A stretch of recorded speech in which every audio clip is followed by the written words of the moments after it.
I will not be silenced. No arrest, no case, and no amount of political pressure will stop me from pursuing the truth.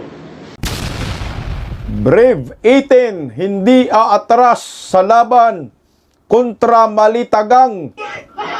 May buwelta po sa mga kritiko. Anak ng kamuti, may nagkikriticize pa rin pala dito sa mga 18X Marines. Diyos ko, mga Pilipino, magpasalamat na lang kayo na merong mga sundalo na gustong ilabas ang katotohanan tungkol sa flood control. Akala ko ba itong mga hinayupak na mga bubonistang, tanganistang, loyalista ni Baki ay gusto matuko yung mga kawatan. Kaso nga lang ngayon, lumalabas. Ayaw po nila malaman ang katotohanan dahil ang mastermind ay ang poon nilang nakatabingi ang panga, anak ng mga kamuti. Manong Chavit Singson, may buwelta rin po. Hindi umano siya mapapatahimik sa ginawa hong panggigipit at pag-aristo sa kanya. Abaho, meron pong isiniwalat si Manong Chavit patungkol po dyan. Kusa daw po siyang sumuko, hindi siya inaresto. Pero pinasuot daw talaga siya ng mugshot. Ano po ang purpose dito? Para pahiyain lang si Manong Chavit Singson at para takotin anak ng kagwang. Paano na yan? Hindi daw siya mapipigilan at hindi daw siya mapapatahimik at hindi siya magpapasindak. Patay ka, Baki. Magandang gabi sa ating lahat. Palike po muna, pa-share, pa-subscribe. At pakipindot po ang inyong mga notification bell para lagi po kayong updated sa ating mga video. Ang pag-uusapan po natin ngayong gabi ay ito po yung mga taong mga matatapang ngayon na handa kalabanin ang mga kurakot sa gobyerno. Itong mga malitagang, mga nasa Palacio de Polvoron, mga kongresista at mga senador. Si Manong Chavit at yung Brave 18. Si Manong Chavit po, na-content po natin nakaraan na inaresto. Inaresto naman talaga siya, ngunit nakapagpiansa. Ito po sa may kinalamang kaso na cyber libel laban sa kanya. Hindi nga po natin alam kung sino po yung complainant. At trending nga po sa social media ho ito. Pero ayon sa kanya, hindi daw po siya inaresto. Kaya pumalag po si Manong Chavit. Ang una po nating nakita sa social media na nag-post na hindi po si Manong Chavit inaresto ay si Attorney Rowena Guanzon. O ito po yung post ni Attorney Rowena Guanzon.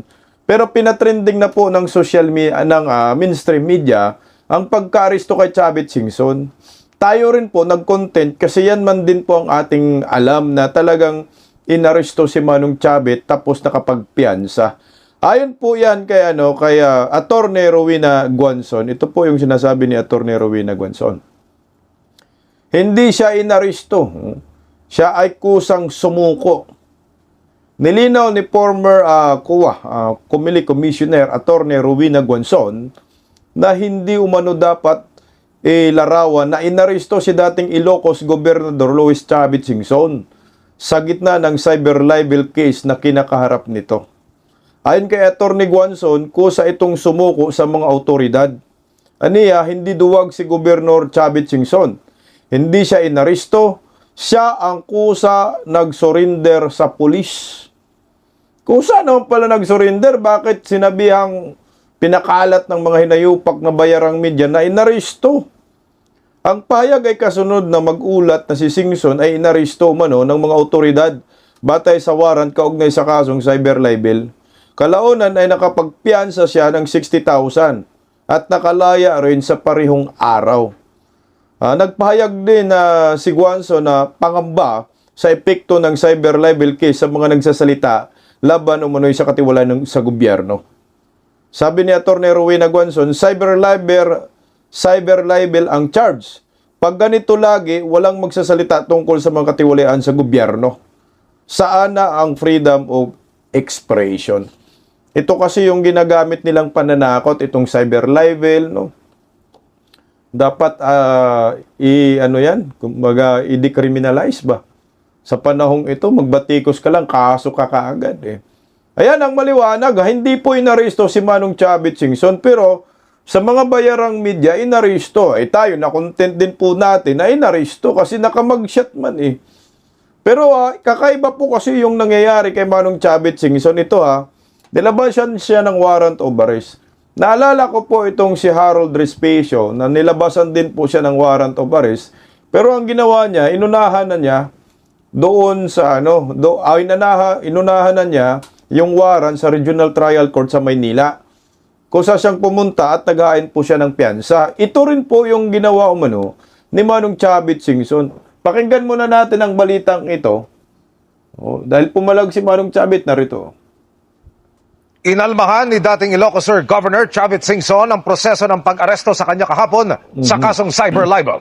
Sabi ni Singson, voluntaryo raw siyang pumunta sa korte para agad makapagpiyansa pero hindi raw tinanggap ng Quezon City Judge ang kanyang piyansa at iginiit na dapat muna siyang sumailalim sa booking procedure. Agad na daw kumalat ang kanyang booking photograph. Anya, isa raw itong tangkang ipahiya siya sa publiko. So talagang ang purpose lamang po ng booking procedure ay ipahiya si Manong Chavit. Tingnan mo, yung mga trolls nga, tuwan-tuwa yung mga hinayupak eh. Okay lang nakalaya, basta na mag-shot, yun ang mga pinangandakan nila. Pero, si Manong Chavit, kusa palang sumuko.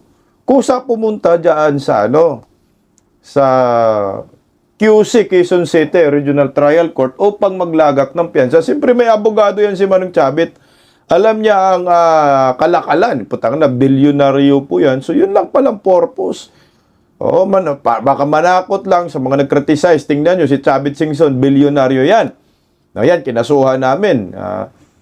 Ipapakulong namin, kayo pa kaya.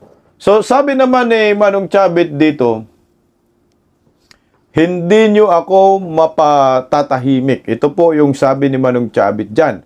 Okay, ito yung official statement ni Manong Chavit Singson tungkol po riyan. Sabi ni Manong Chavit, no one should be fooled into believing that this is simply about a private cyber libel complaint.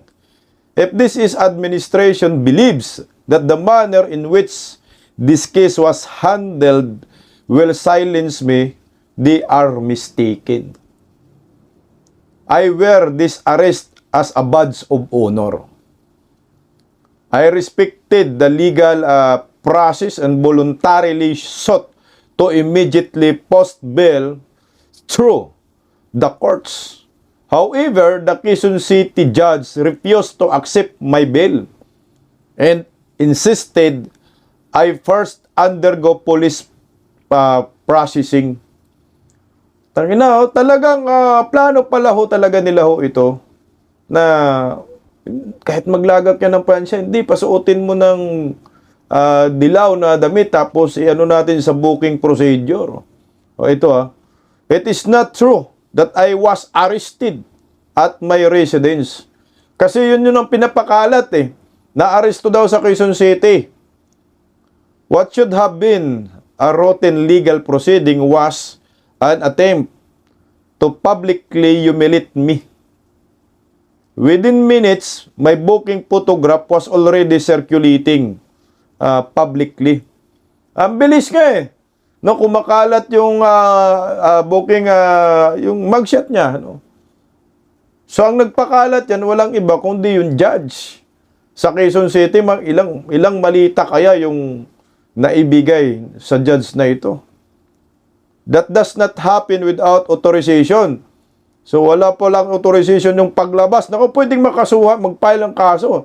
Si Manong Chavit sa mga sa judge. Kasi nakapagpiyansa naman Since the police operate under the executive branch, we have every right to ask who ordered it and why. So, wala nang iba kung sino nag-order, si Baki, si Bangag. O, di ba? Ang purpose niyan, bakit? Para patahimikin si Manong Chavit? Para pahiyain? Yun lang sigurong nakikita ko dyan Pahiyain siya, takutin ang mga nagkikriticize sa kanya, kagaya po sa atin na pag nagkriticize kayo, kulong din kayo. Si Chavit nga nakulong. The circumstances surrounding this case are also highly unusual, including the newly designated judge from Manila and the speed with which this proceeding moved forward.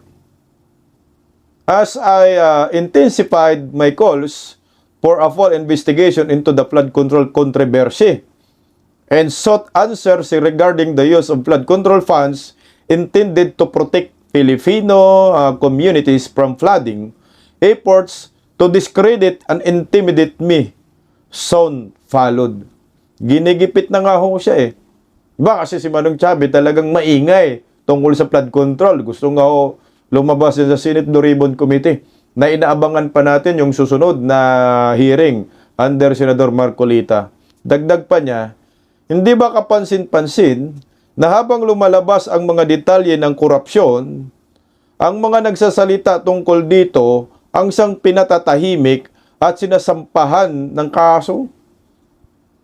Nakagaya ng 18 ex-Marines. Patatahimikin talaga. Sa halip na ipaliwanag kung saan napunta ang bilyon-bilyong piso ng taong bayan, mas inuna pang habulin ang mga karetiko upang ilihis ang atensyon ng publiko sa mga Pilipino. Huwag tayo magpasindak. Ang tunay na issue rito ay hindi cyber libel. Ang tunay na issue ay kung saan napunta ang pera ng bayan. Sino ang nakinabang at sino ang dapat managot. Dagdag pa niya, I will not be silenced. No arrest, no case, no amount of political pressure will stop me from pursuing the truth and uncovering who the real mastermind is behind the scandal. The more they try to silence me, the more determined I become. Yan na po. Lalong sabi ko nga, di tama ho ako sa aking teorya na lalo si Manong Chavit magiging agresibo sa paglaban sa korupsyon sa ginawa ho sa kanya. Kasi bilyonaryo niyan, may pampiyansa, may panglaban dyan. Wala lang talaga. Ang purpose lang, tama dito si Manong Chavit, ipahiya lamang siya. So ang mensahe dito na pinapadala ng gobyernong kinikriticize na, manahimik ka. Pag hindi ka manahimik, ipapakulong kita, kakasuhan kita. Yun na yung pinaka-message sa maraming nagkikriticize, lalo na sa atin, sa mga Duterte, sa mga DDS lawyers. Pero ang question dyan, mapatahimik ba kaya? Ito ay suppression of freedom of expression at freedom of speech. Nagmistulang martial law na ho ang lumalabas sa ginagawa ng gobyernong Marcos laban kay Manong Chavit Singson. Ito, pakinggan po natin itong, may kaunting video po kasi na kumakalat sa social media, pahayag na kita ko lang din po ito kay Attorney Rowena Guanzon. So ito, pakinggan po natin yung sinasabi ni Manong Chavit Singson dito. I will not be silenced. No arrest, no case, and no amount of political pressure will stop me from pursuing the truth and uncovering who the real mastermind is behind this scandal. The more they try to silence me, the more determined I become. Patay kayo dyan, bangag. Baka magsusunog na talaga ng pera dito si Manong Chavit. Babaon lang sa kumunoy si bangag. Bumaon naman na sa kumunoy talaga. Talagang matindi lang yung kapit ng panga. Di nakatagpo ka ngayon, Bongbong Marcos, ng pinaka-mortal mong kaaway. Sipin mo, taga-Ilocos yan, ha? Tinulungan siyang kinampanya ni Manong Chavit, pinapanalo, gumastos ng napakalaking halaga. At si Manong Chavit pa, alam natin, di kwininto rin naman niya. Tumakbo ka sa pagka-presidente, pag hindi tumakbo si Inday Sara sa pagka-presidente. Pag tumakbo si Inday sa presidente, mag-busy ka na lang, sure win ka na. Sabi ni Manong Chavit, so si Manong Chavit pa ang naghikayat dyan. Pero ngayon, naniwala talaga ako na. Best friend, ang matalik mong kaibigan ay ang pinaka mabigat mong kaaway. Best friend, best enemy. Patay ka bangag. Paano talagang hindi man na kasi napipigilan yung bunganga ni Manong Chavit na magsalita, no? Hindi mapigilan na magsabi, ikaw yung mastermind. Siya nga lang nagsabi, dalawa lang ang mastermind dyan. Tatlo pa nga, minsan sabi niya, minsan dalawa. Si Bongbong Marcos, si Martin Romualdez at si Saldico. Yan naman sinasabi niya lagi. Alam na natin ang mastermind kung sino. Bakit po nila pinagtatakpan? Kagaya po nito. Sinasabi ni Manong Chavit Singson, pakinggan natin. Oh. Pinipigilan nila malaman katotohanan, utos ang mastermind. So, ang liwanag, na sila na nagtakaw, sila pa nagbibintang. Pinagtatakpan nila lahat na nagtatakip sa mga sinungaling ay kasabwat. Kaya sila ayaw nilang malaman ang katotohanan. Dahil ilang beses na akong ginausap, ako kakasuhan daw ako, papatayin. Pinapatay pa ako ng araw eh. Kaya sa akin, patayin na ako matagal. Patayin nila ako, ako, okay lang. Basta wag lang manalo ang mga magdalakaw. Ayan, kaya si Manong Chavit talagang ginigipit. Pinapagurgor na pala siya nung araw. Di ba? Pinapaambos na pala yan. So, hindi na talaga takot yan mamatay. Sa panahon ni Erap, I think, no, yung kasagsagan ng impeachment, yung police scam. Ayan po. Sobrang ingay kasi Manong Chavit. Kaya ayan, nangyari nga, kinakasuhan, ipapakulong. Kaso, billable naman yung cyber libel na ikinaso sa kanya. Ang mensahe nga, parang, ito, Chavit ha, hindi ka nakikinig. Akala mo, hindi seryoso si Bangag at si Baki. Ngayon, makakatikim ka ng rihas. Kamuntikan pa talaga, no? Kamuntikan pa makatulog si Manong Chavit diyan sa detention center sa Quezon City. Kasi nga, di ba, ano man yan, June 11 man. No? Inaresto siya, June 11. Hindi pala inaresto, sumuko, pero pinalabas inaresto. Sorry, Manong Chavit, ha? Tangina talaga itong mga bayarang media. Nasasama tayo sa mga fake news nila, eh. Sumuko pala na si Manong Chavit yan. Alam siguro naman Manong Chavit, tika, putang, mukhang patulugin ako dito. Nagulangan nga sila. Naisahan nga ho sila. Pero wala, yung purpose pala nila, napahiyain lang si Manong Chavit, yun lang talaga, wala nang iba. Kasi billable man. So nangyari nga, sinabi po ni Manong Chavit na, nandun na ako. Nagpiyansa ako, pero hindi tinanggap. Ang ginawa, ina-undergo ako ng booking procedure, pinasuot ako ng dilaw at pinagshot. At pinakalat pa illegal at hindi pa alam ni Manong Chavit na pinapakalat na pala yung mugshot niya. Saglit lang daw, kumakalat na eh. Pero ang tanong, mapatahimik kaya si Manong Chavit? Tama dito ha. Sinabi ni Manong Chavit na kung sino pa ho ang nagsasalita. Sila pa po yung kinakasuhan. Sila pa po ang binibintangan. Itong mga hinayupak na nasa gobyerno, mga magnanakaw, sila ang malaya. Ito na ho ngayon. Kagaya po itong VRIV 18 ex-soldiers. Nakakalungkot nga lang dahil nakatanggap ng samut-saring batikos sa social media, especially po mga dilawan, pinklawan, mga bulbunistang tanganista ni Baki. Lalo na itong mga komunista, mga bugok kayo, no? Tatangan nyo. Lalo na mga dilawan, kayo yung mga nagmamayabang champion kayo sa paglaban ng korupsyon.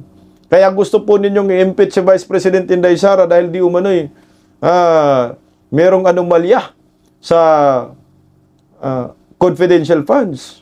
Kaya ang ingay nyo sa milyon, no? Pero tahimik nyo sa trilyon. Ang tangingot nyo. Ito, nagsisiwalat na nga ho itong mga itinmarin. Nagsasabi, nag-deliver kami, binabatikos pa ho ninyo. Kaya hindi na po napigilan ng VRIV 18, isa sa mga VRIV 18, na magsalita. At sumagot sa mga kritiko nila. Ito po si Walter Manalansan. No?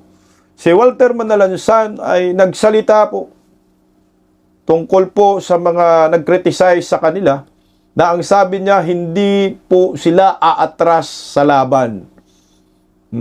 Kilala niyo ba si Walter Manalansan? Si Walter Manalansan, siya po yung nagsalita po na mangiyak-ngiyak na nga po siya nung nagsalita doon sa Senate Blue Ribbon Committee hearing na alam mo yung pinagbintangan sila na tumatanggap daw sila ng 5 milyon.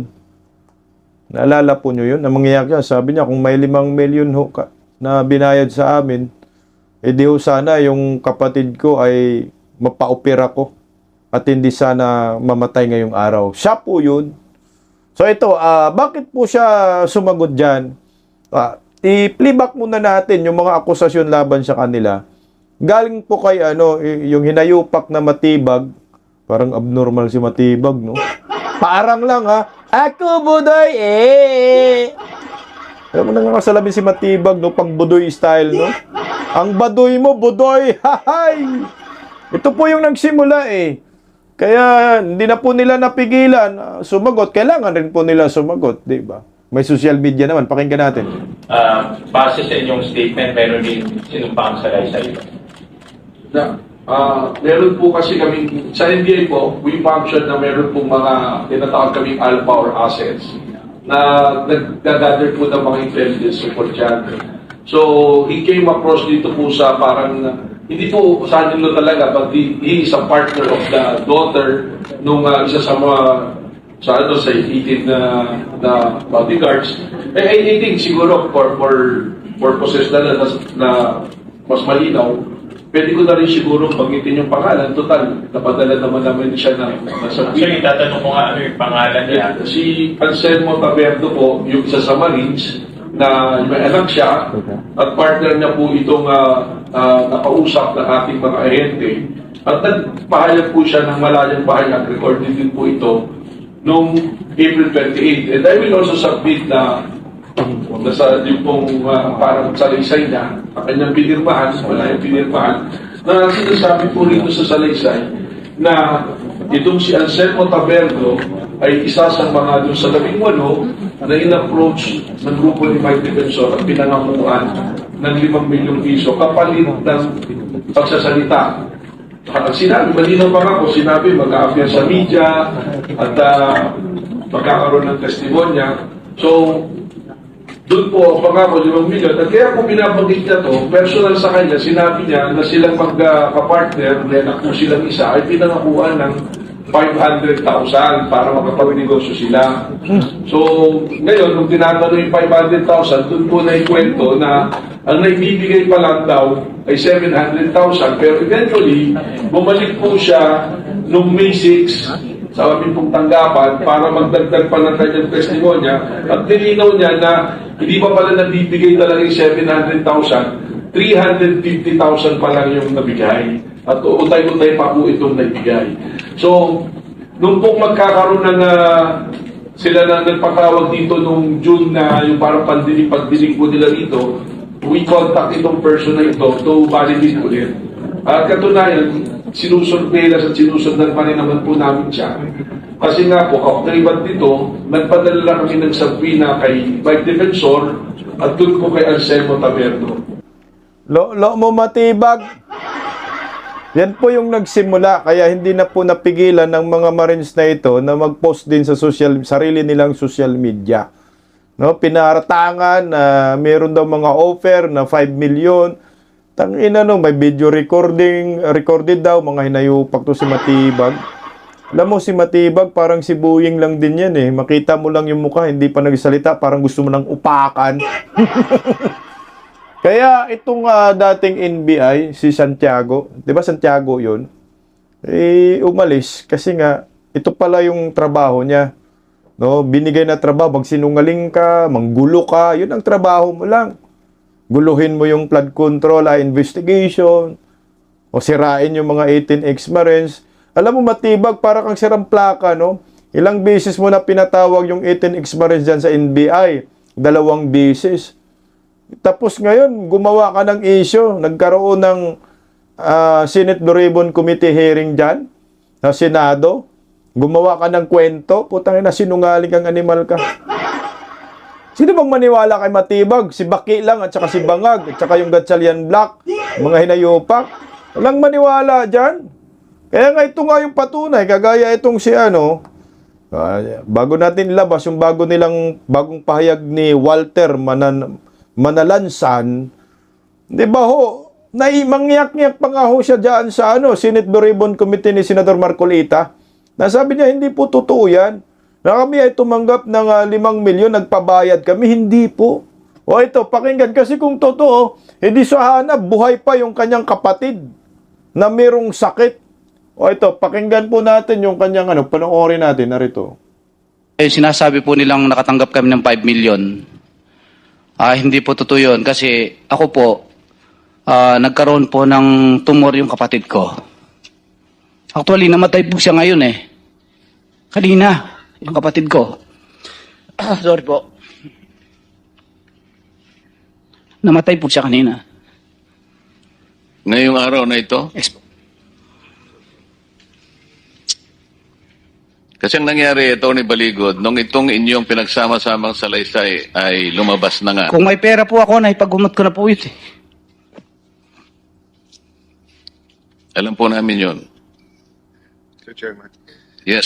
Let me express lang sa amin 13, 12 at sa committee, nakikiramay at we're so sad to hear the circumstance yung lahat. I mean, it happens to many Filipinos, but not at a time where you're risking your life at hindi nyo alam kung makukulong na kayo bukas, mapapatay kayo. That's why nagpapasalamat kaming nandito kayo at ang pangako lang namin, your testimony will not go in vain. O yan na ho. Parang nakakalungkot nga ho. Yan po si Walter Manalansan. Sana, putangin ng matibag na to, nakakatulog pa kaya sa sobrang kasinungalingan. Narinig niyo yung sinabi niya? Kung may pera pa lang ho kami, 5 milyon yung sinabi ni Matibag.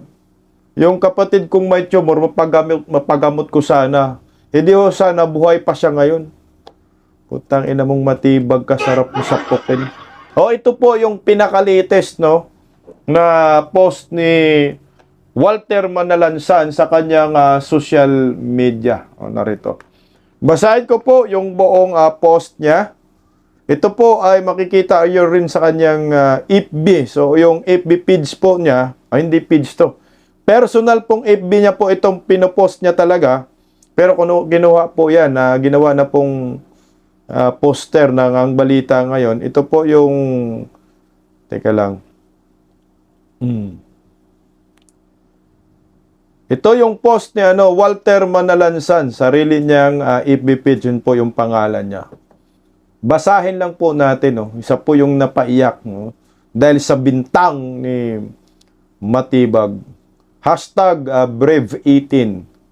Mga kababayan, tanggap naman po namin kahit anong itawag ninyo sa amin. Kargador, basurero, 18 marites. Okay lang po yan sa amin at hindi po namin kinukuha ang loob ninyo para sumang-ayon po sa amin. Ang gusto lang po namin ay isiwalat ang katotohanan na nangyayaring pagnanakaw sa pundo ng ating bayan. Kung hindi pa po kami lumabas, tuloy-tuloy pa itong ginagawa nilang pagnanakaw sa kaban ng bayan. Sa madaling salita, ito po ay isang sindikato. Hindi po kami aatras sa labang ito dahil ang sinabi namin ay totoo. Sa mga basher, normal lang po yan. Kanya-kanya naman tayong pananaw o opinyon sa buhay. Pero alam naman siguro ninyo na lahat tayo nakakaltasan ng VAT kahit bumili ka lang sa maliit na tindahan. Sa Armed Forces naman po, hindi lahat sa amin awol o dishonorable in the service. Correct ko lang po kayo, ma'am. Armed Forces of the Philippines spokesperson Colonel Francel Margaret Padilla, ma'am. 4 po kami retired. So retired pala ditong si Manalansan. Na pensyonado dito. 3 kaming Marines. Sergeant Bine Bulutante, retired. Master Sergeant Christopher Equivel, retired. Sergeant Walter Manalansan, retired. At isang Army si Master Sergeant Romel Galapon, retired. Pakitingnan na lang po ninyo ulit ang records namin sa unit namin. Lahat po kami sa 18 may serial number 16 na dating Marines at isang Army retired at Army reservist. So anong nakakalungkot nga lang itong hinayupak din na spokesperson ng AFP, wala ring kwenta ho ito eh. Imbis maging proud kayo sa 18 ex-Marines na ito, 18 soldiers na lang kasi 2 army, retired pala siya. Bakit ba para bang pinapasama pa nila yung imahe ng mga ito? Tama naman sila. Kung hindi po ito lumabas tong mga to, panigurado yung pagnanakaw ng mga hinayupak ay tuloy-tuloy din. Alam mo, maganda yung record pala ni Walter Manalansan eh. Kasi retired man siya. Hindi ho awol. At saka hindi rin naman ho pwedeng husgahan mo agad na awol ka, masamang sundalo ka na, masamang Marines, hindi. May mga reason nga eh. Kwininto yan ni Pokis, di ba? Minsan, nag-aawol na lang yung mga Marines dahil ayaw nila sa commander nila, sa pinag-uutos sa kanila, kasi baka imbis na mamatay sila, mag-aawol na lang. Meron mga ganong insidente. So, hindi po pwedeng husgahan tong mga to, lalo na po ngayon sa kabayanihan nila. Alam mo, ito maganda pala yung record nito. Tingnan mo Ayan yung kargador at basurero ay nagsilbi din sa Pangulo ng Pilipinas. Brev 18, #PSD, #Marines. Walter Manalansan. Sabi yun ni Attorney, ito, teka lang. Tama ba yan?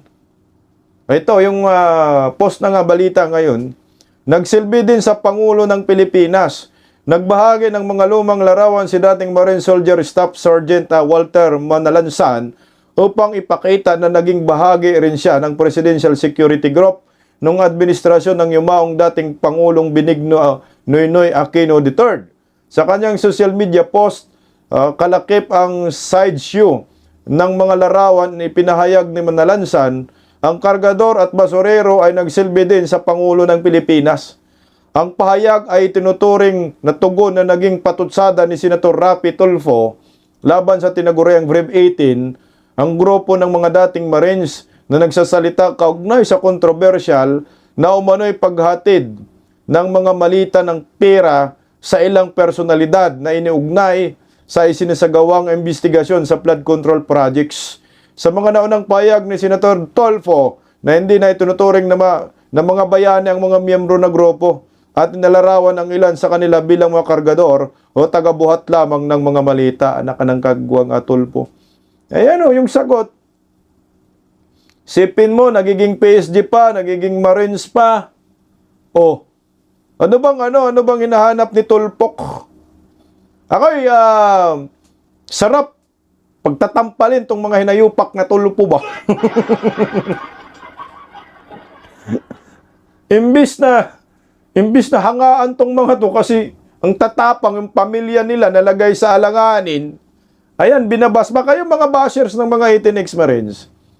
Pakiusap lang, Kung wala po kayong magandang maipost sa social media, kung wala kayong magandang maisabi, tumahimik na lamang po kayo kasi malayo po kayo dito kina Walter Manalansan dahil bayani po ito ng Republika ng Pilipinas at hindi po patatawaran ang kanilang kabayanihan. Tulpok, di ba Tulpok? Naayon nga po, ito pa, post ni Attorney Libby Baligod, sagot doon sa sinasabi ni Matibag na meron daw video recorded. Ilabas mo daw, sabi ni Attorney Baligod. May recording daw si Matibag. Pero ayaw isa publiko. Malamang dahil sa R.A. for 200, hey Matibag, i-whip ko para mailabas mo. Go. Parang sa anti-wiretapping law ba yan? Republic Act na for 200. Yun ba yung dyan? Check nga ho natin. Mamaya, check na lang natin isa-isa. Baka matagalan tayo. Narito rin naman yung sagot ng pinagbintangan, Ang nagbabayad daw kasi si Mike Defensor. Ayan, Pakinggan po natin ang pahayag. Ito pinakalites na pahayag ni Mike Defensor. patungkol po dito para sa retired mga Marines, no? Hindi mga retired, ilan lang retired, para sa soldier na bayani ng maraming Pilipino sa mga panahong ito. Pakinggan po natin, narito po. Walang katotohanan yung kwento na yan. Yung mga sundalo natin, lumabas yan, nauna si Gutesa, na gusto rin nilang at pinabago nila yung affidavit, sinasabi daw, inoperan ko ng pera kasama si Senator Marcoleta. Walang katotohanan yung 5 million na yan dahil yung mga sundalong yan gusto lang magsalita ng katotohanan kung ano ang alam nila sa flood control scandal. Yung pinagbatayan nila ngayon na bagong affidavit, yung kinikwento ni Attorney Melvin Matibag, ay kwento lang sa kanya na nanggaling din sa kwento daw ng isa doon sa mga marino. So, So, Marites, dalawang beses na kwentuhan to. At yung sinasabing 5 billion na nga daw, ang nag-offer daw at ito pa lang daw nabigay. Wala pong katotohanan yan. Ang mga kasundaluhan natin, sila pa nga ang nag-offer ng pera. Sila pa ang nagbibigay ng pera para papirmahin yung mga sundalo.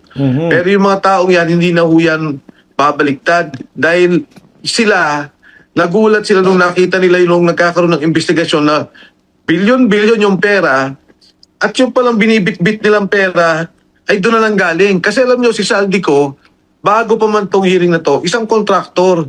Kaya yung mga nagtrabaho kay Saldico nung araw, meron namang sinasabi sila, no? Nag-deliver dito, nag-deliver. Sabi nila, nung nakita ho namin yung Committee on Appropriations, nung siya ang maging tagapangulo, doon ho namin nakita ang grabing delivery 3 times a week. Mali-maletang pera. Kaya wag naman po nilang masyadong maliitin yung ating mga kasundaluhan na sinasabi nila kargador, maleta boys, at ngayon nagsasalita dahil sa pera.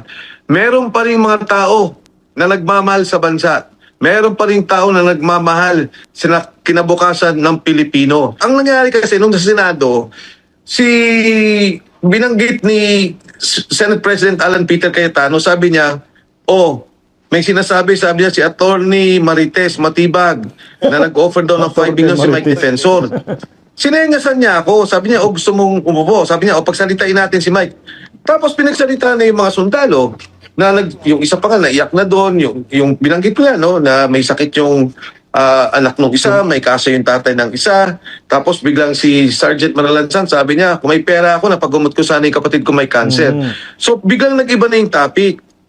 Nung nakita ko na yung affidavit, ang nakalagay doon, meron daw isang tao nakausap na nagsabi sa kanila, nakausap daw yung isang marino na sinabi daw nga na by 5 million. Kaya kung titingnan mo, kung sila magpa-file ng kaso ang NBI o kung sino man, kinuwento sa kanila nang may nagkwento sa kanila, doble. Na talagang nakakagulat nga, sabi ko, sayang naman tong NBI. Sana ginagamit nila yung kanilang poder, ginagamit nila yung kanilang mga agents. Ano-ano ba yung sinabi? Nag-deliver kami kay Martin Romualdez. Sana kunin nila yung security log nung subdivision na yon. Kunin nila yung mga CCTV. Di ba sabi, nagkaroon ng investigasyon. Ang ICI, dinadala namin sa Maida, sa Raffles. Sana kunin nila yon. Tingnan nila yon. Tapos meron doon na yung mayordoma ni Speaker Martin, Nandun din yung may isang tao doon na nag-aayos ng maleta, may video, bayo ni Speaker Martin. Sana ito yung mga bagay na tinitingnan, imbis na yung, di ba, yung korupsyon. Ano talaga yung nangyari? Imbis na yung mga taong nagsusumbong, imbis na yung mga taong nagsasalita. Ang problema, pati tayo, tayo may kaso ngayon. Wala naman kayong ginawa doon sa kaso yun, kundi magtanong. Ano ba itong nalalaman ninyo? Ano ba itong mga sinasabi ninyo para malaman ng taong bayan? Yung ba masama? Yung ba cyber libel na? Yan ang nangyayari sa atin ngayon. Martial law. Ginigipit yung nagsasalita sa korupsyon. Pero yung mga corrupt, yung mga involved, ang dami na sinabi ng contractor, 67. May binanggit si Sindiskaya ng mga contractor. May binanggit dito ngayon sa affidavit ng 18 Marines na tumatanggap ng pera. May narinig ba tayong inimbestigahan o pinatawag man lang? Wala. Protektado. Ayan, may bago na pong pangalan si Matibag. Matibag Marites. NBI Matibag Marites. Sabi ni Mike Defensor, kasi si Mike yung pinagbintangan na siya daw yung nagbabayad sa Marines ng 5 million bawat isa. Alam nyo po, no, imbis, tama dito si Mike eh, imbis na ang imbestigahan mo, yung mga sinasabi nila, puntahan yung mga lugar, may mga CCTV naman yan, puntahan yung mga tao, ipatawag yung mga tao, no, isubpina mo, pagpaliwanagin mo, yung mga mayordomo ni Martin Romualdez, Saldico, baliktad. Yung whistleblower ngayon, yun yung ginagago eh, yun yung ginigipit. Kaya nga sabi ni Ido Manzano, mahirap sa panahong ito magiging whistleblower. Kasi pag ikaw magiging whistleblower ka, ikaw yung ipapakulong, ikaw yung kakasuhan. Okay, kaya hinamon ni Atty. Baligod na ilabas mo yung video, iwiwib ko yung yung Republic Act 4200. Ito pala yung anti-wiretapping law nga. Ito ay anti-wiretapping law. It is Republic Act number 4200 enacted on June 19, 1965. The law prohibits and penalizes the unauthorized interception, recording, or overhearing or private communication that is spoken words, evidence obtained in violation of the law in generally inadmissible in court. So yun pala yung gustong ipawib ni Atty. Baligod. Ilabas mo, hinamon nga si Batibag. Kung meron yan recorded video, ilabas mo, iwiwib ko yung Republic Act 4200 kung totoo talaga. Eh, hindi nga ho totoo, puro nga. Sabi nga ni Mike Defensor, marites lang. Kasi kung meron, pinalabas mo na sa hearing ninyo yung Bindalo Torpo. Hindi pala hearing, anak ng gamutin. Meeting. Buta sinapubliko nyo pa yung consultative meeting ninyo. E di sana nag-close door meeting na lang kayo. Utangin na. Kaya tayo mga Pilipino, samahan po natin itong si Manong Chavit Singson na sinasabi niya hindi siya mapapatahimik. Tuloy ang laban at sa Breve 18, hindi kami atras, tuloy ang laban. Alam niyo po kung sino magbenepisyo dito? Hindi ho mga Duterte. Ang magbenepisyo dito ay tayong mga Pilipino. Lahat tayo ang magbebenepisyo. Sa kanilang ipinaglalaban ngayon na talagang hindi ganun kadali. Mantakin mo si Manong Chavit pwedeng gipitin yung mga negosyo niya, no? Lalo niya, merong construction company si Manong Chavit, pwedeng gawa ng kasalanan. Pero si Chavit Singson hindi po umaatras. Pinatikim na nga po siya ng mugshot na sabi niya, walang aresto na nangyayari, hindi pa ako inaristo. Usap po akong sumuko dyan. Hindi nila magawa-gawa yung kusang sumuko, si Manong Chavit, hindi nila kayang may balita yan eh. Kasi gusto talaga nila inaristo. Pero ang totoo, kusang sumuko. Nakaranasan ng panggigipit si Manong Chavit. Itong Breve 18 na sakripisyo din ang kaligtasan ng kanilang mahal sa buhay. Pati sila. Ito si Manalansan. Namatayan na ng kapatid. Isipin mo yung bigat ng taong ito ngayon. Talagang siya na yata yung pinakamabigat yung naramdaman ngayon, naranasan. Isipin mo yung kapatid niya may sakit na tumor. Tapos sasabihin binayaran kayo ng 5 million, hindi man lang mapagamot. Diyos ko. At saka yung ginawa ni Orly Gutisa nag-umpisa nito eh. Talagang naglakas ng loob. Sana Orly Gutisa, saan ka man ngayon, ligtas ka sana at sana kung may pagkakataon, magpakita ka. Pero ang sabi nga ni Mike Defensor, may balita daw siya na yung unang balita daw, parang pinatay na daw si Orly Gutisa eh. Pero nung later on, sinabi na medyo nasa mabuting kalagayan. Totoo ba nasa mabuting kalagayan si Orly Gutisa? Kung nanganganib si Orly Gutisa, nanganganib rin po ang buhay ng Breve 18 na mayroon pang hinihintay tayo na Fearless 14 at Valiant 7. Good luck po sa inyo mga sir. Bayani po kayo para sa amin. Kung hindi kayo bayani kay Tulfo, pero sa amin, kayo po ang tunay na bayani. Paggising sa umaga, tanghali at gabi, nakikita ko ang post niya, ang hapdi. Paano nga ba to? Di ako makatanggi. Watch ko na lang at isipin ng mabuti. Disdak Pilipinas. Bisdak, tinig ng katotohanan. Sa bawat vlog may laban sa kasinungalingan. Mulat ang mata, gising ang masa. Bisdak Pilipinas, para sa bayan, gumigising sa diwa. Sa likod ng kamera, tapang ang dala, walang sinasanto kung mali ang gawa. Hinay-hinay, pero palaban. Boses ng tao sa digital na labanan. Bisdak, tinig ng katotohanan. Sa bawat vlog may laban sa kasinungalingan. Mulat ang mata, gising ang masa. Bisdak Pilipinas, para sa bayan, gumigising sa diwa.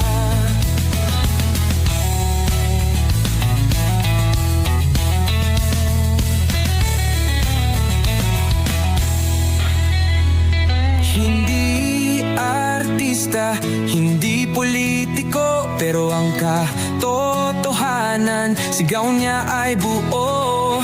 Sa YouTube o Facebook man siya makita, may aral ka pa rin, may uwi sa bawat salita. Bisdak, gising sa katotohanan. Di lang kwento, kundi panawagan. Sa bawat Pilipinong naghahanap ng liwanag. Bisdak Pilipinas, kasama sa pagbangon ng bayan. Bisdak Pilipinas, boses ng masa. Gising ang diwa. Sa vlog mo may pag-asa.